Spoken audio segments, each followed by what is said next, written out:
sounds of traffic driving overhead. It's peaceful. And the waterfall too. Man, I could take a nice nap under here. Hey everybody. This is, once again, Season 2, Episode 1. And this will be Episode 1.5. Not to be confused with Episode 1, Part 2, which is coming up after this, where I actually show you how to make the pine needle tea. So far, I've been on a nice adventure. I was able to elude them, shake them off. So far, things seem to be kind of quiet, so I'm going to try to show you how to make a water filter. This is Adventures in Water Purification. Alright, I just want to take a moment to say hello and welcome to all the new subscribers, and let the adventure begin. Oh man, I have a bug fly on the pond. Anyways, so right here I have a little chart. It's probably backwards from your view, but this demonstrates how to make the water filter that we're about to do using a bottle, and you turn it upside down. This is actually pine tree tea in this bottle, not to be confused with murky water. Actually, when I gathered up the water, if you watch through this video, it was surprisingly not that murky. Anyways, this is the diagram right here. You got your cotton ball, cheesecloth, sand, charcoal, gravel, pebbles, and then you cut off the remainder of the bottle. You can flip it upside down, use that as your cup. And we're going to start that here. Show you how to do that. This is a demonstration. Adventures in Water Purification. And I made extra copies of these in case anybody wants one. Just let me know. Yeah. Or just watch this video.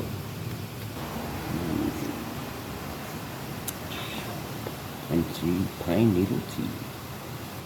Now when you're gathering water, it's usually not necessary, but it may come in handy to have a nice little portable funnel. Okay. But today you're going to get these out of there. Okay. That's where that was. Now this is a nice handy item right here. Hey, and it's still lit up. Look at that. A solar lantern.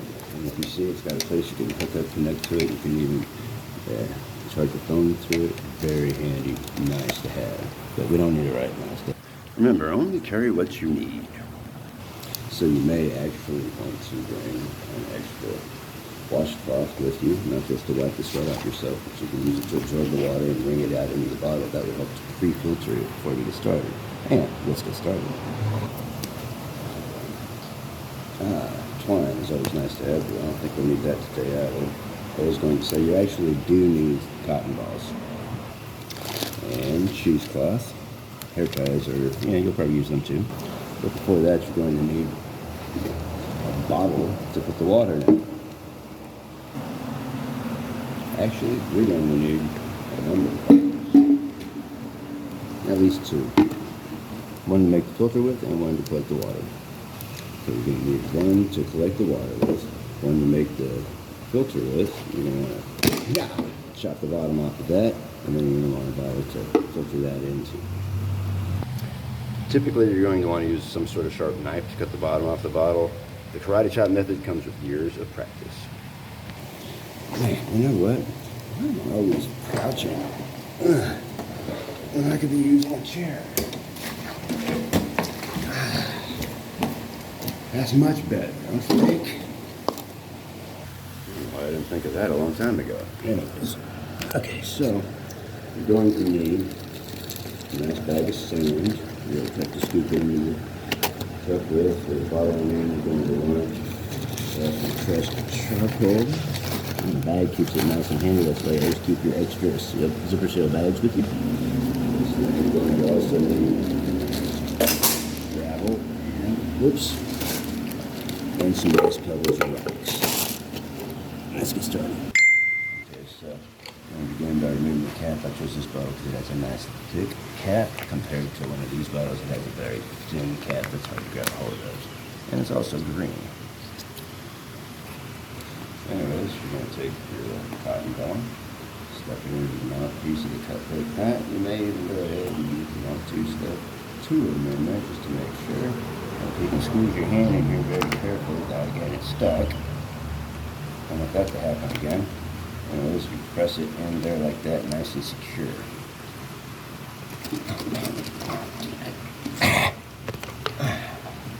Okay, so then you take your cup, you can hold it between your knees for this demonstration. You take your cheesecloth and you fold the corners in to make it a smaller square. First you cut it into a square, and then you fold the corners in to make it a smaller square. That'll fit inside the cup like this.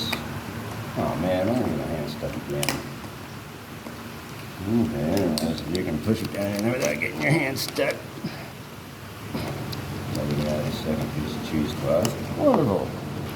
So put the first piece of cheesecloth folded side up. This one I'm going to put folded side down. And get my hand stuck again. Oh man. Okay, now to try to keep from having your hand get stuck in the bottom, you're not going to use a sifter. No. Once again, only bring what you need, like I wanted to say. A pair of tongs. So gently push it down that way you won't get your hand stuck. See how much more effective that is. These come in handy for many things, like making a solid. Okay, I've kind of used these hair ties as guidelines. When you're pouring the sand and the gravel and everything in here, you want it to be between 2 and 3 fingers deep on each one. You get a nice thick layer.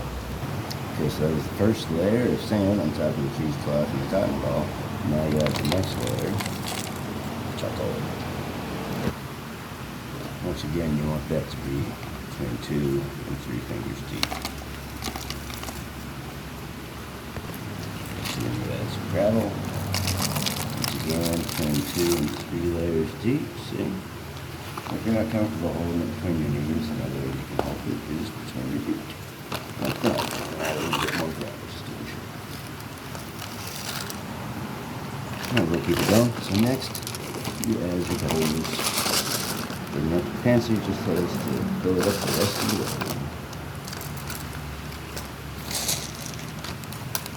Okay. Alright, so I almost dropped these papers in the water, but if you see, there it is, just like the diagram. Cotton ball, cheesecloth, sand, charcoal, gravel, and pebbles or stones. One other thing, if you notice, I chose this bottle because it has natural grip to it, and these contour lines right here help to give you a measurement guide. And also, if you do a good job in cutting off the bottom flat like that and straight, you should be able to gently press in the plastic and pop it back on like that to hold it in place. Still got a little bit of weight to it, probably about 3.5, 4 pounds, maybe 5. Probably about 3.5. You've heard of pumping iron? This is pumping gravel, rocks, sand, and charcoal simultaneously, plus cheesecloth and cotton balls, and the bottle, and hair ties. That's a lot of weight, dude. Pause for some pine needle tea. Okay, now before I leave here, I'm actually going to leave these supplies down in case I need to come back and make another filter. But not only that, but you've heard of paying it forward at the drive-thru. You may have paid for somebody else's meal. Well, I'm going to leave these under here in case somebody else is trying to survive the apocalypse and they need to filter some of this water. They're coming down here for a water source, even though it's a difficult place to come. Great minds think alike, so somebody else might come down and think, yeah, this is a great spot. And I'm a nice guy, so I might go to throw in a few extra things. Like some duct tape, twine. Let's see what else I got. There we go. There's some poncho, Q-tips, travel case, Vaseline. I always got that Vaseline. And maybe, there we go. Strike on matches. You notice there are several boxes in here. Right now you can go out and get them for about $1. I would stock up on them, not only for yourself, but in an apocalyptic situation, money is obsolete. People are going to be using money to wipe their butt or as tinder. And I say that seriously. Food will be the next trading, bartering, and also items like this will be a useful trading item. You got some of these, you can easily fit them in your pocket, spray them in a bag, keep them dry and everything like that. You can sell them individually like people do in prison with cigarettes, or however you want to do that, it's up to you. And I'll throw these in here just because I'm a nice guy. Let them be blessed. Throw in some hand sanitizer, and we're going to part with this, but you know, I lighten my load for the climb that I'm about to attempt. So throw this in, so if they want to, they can make a fire under here to boil the water. After you filter your water, you want to make sure you boil it also. And as good as just to boil a small amount of water or to drink out of. It's a multi-function cup, don't really want to part with it, but I may be coming back to it later down the road, start planning ahead. Also some Vienna sausages, you know. Also throwing a can of sardines too. Maybe some pickle juice. Nah, I better hold on to that. Maybe throw in a can of evaporated milk. Milk will probably also be hard to come up across. And so, man, I don't know. So I want to give up my trail mix. Yeah, I'm a nice guy. Okay. Y'all be blessed. Okay. Extra bottle, just to make sure we're prepared and they're prepared. I have it all up in this bag right here. And if it does rain, it's got some weight to it. From all the gravel and rocks, it's not going to wash it away. And they're all in the bag, so it'll keep it dry. It'll be good. So see, just stashing in those rocks over there. You don't even see it, do you? Another thing that I'm probably going to include here, in fact I am, for those who have tried to escape the persecution, I'm going to include an emergency Bible stash with a few gospel tracts, words of encouragement. And on that I wrote John 4:13 through 14. That's the one that's talking about when woman met the woman at the well and said, yeah, the water you drink here is good, but the living water that I have to offer will give you eternal life. That's not the exact quote, but that's paraphrased. You can look it up. That's John 4:13 through 14 anyways. All right, so what I'm going to do is take this duct tape here. Take the wall. That face up. So I'm going to do here. You're starting to see that. It should be way, and I don't think it's going to flood out down here that deep. And it's in a bag in case it does go wash on down.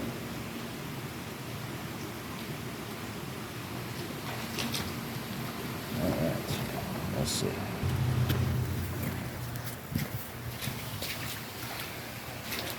There it is. Alright, here we are by the water. This is actually the other side of the bridge, but if you look real close, there's fish down in there. Little fish, about 6 to 8 inches. And it looks like somebody tossed their bicycle over this side of the bridge into the water. Man, I'm turning this thing. Okay. Anyways, here we go.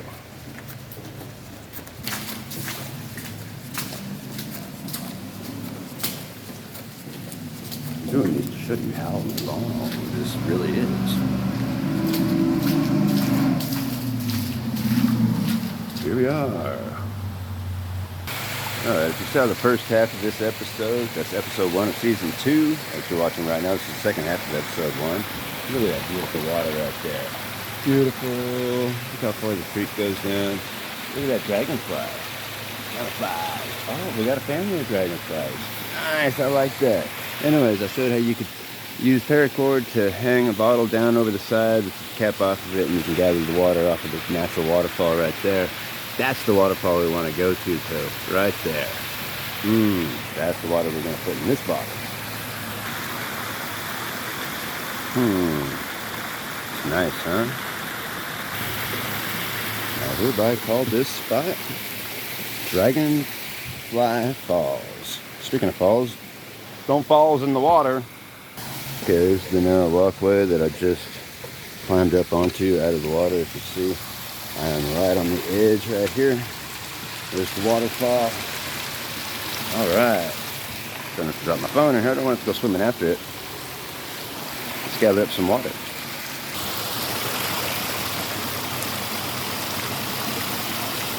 Look, just like filling it up at the faucet.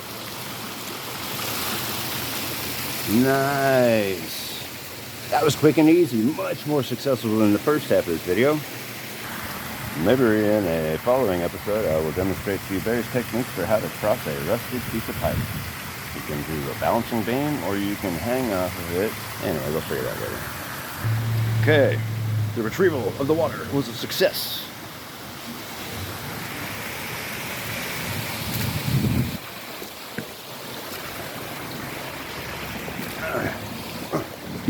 That's how you run across the rocks. This is how you try not to fall into the water. Woo! Made it.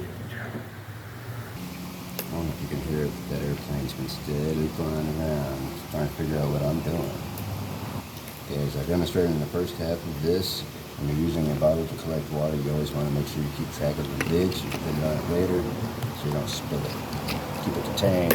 Keep it contained. So anyways, speaking of lid, I'm going to take the lid off of the filter right here. Now right there. So you got the filter facing down into the bottle. And you take the water you just gathered up, pour it into the filter. And it will come out the bottom. Presumably it will filter the water. Okay, so as you can see it, man, that looks like chocolate milk. How is it that right here out of the jug it looks nice and clear, but then when I pour it through this filter, it comes out looking like chocolate milk. It turned it to mud. I don't want to drink that, man. Do you? Look at that. Are you serious? I mean, are you seriously serious? As Pastor Paul Bagley of Welcome to the Apocalypse always says, shout out to Pastor Paul Bagley. Welcome to the Apocalypse. You can look that up online. Well, so that's how you take nice looking water and turn it into nasty looking water. What? I'm going to make a guess that somebody would tell you that you're going to want to rinse out the rocks and charcoal a few times like this, and then eventually the water should come out looking clear. But you're always going to want to boil it afterwards anyways. And use a live straw if you have one. And as always, God bless you. Stay safe. This has been another episode of Prepping for the Apocalypse. Adventures in Water Purification, or Murkification, I would say. No, I'm not going to drink that, man. But hey, stay tuned for part 2. We're going to make some pine needle tea.